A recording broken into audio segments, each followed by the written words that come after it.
हमरा ढोड़िया पिलार नचुआई जी, का चाही तोहके बताई जी। हमरा ढोड़िया पिलार नचुआई जी, का चाही तोहके बताई जी।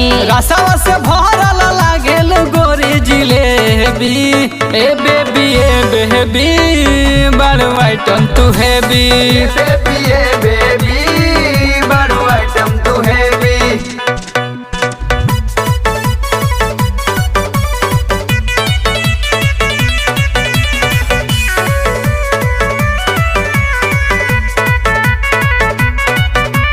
मुहवा पे बाबू रख तू ताला, कर नहाला। कितना रेटवा लेबू बता दो, हमके चिखा दो।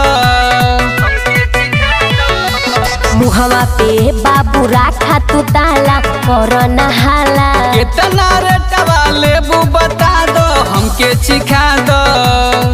कबले हमारा के ऐसे ललचेबी, ए बेबी बड़ो आइटम तू हेबी, बेबी बड़ो आइटम तू हेवी।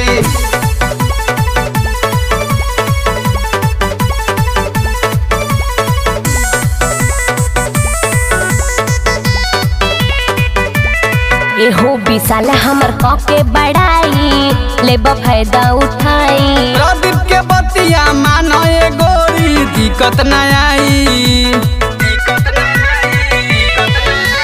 एहो रोहित हमर कके बड़ाई, लेब फायदा उठाई।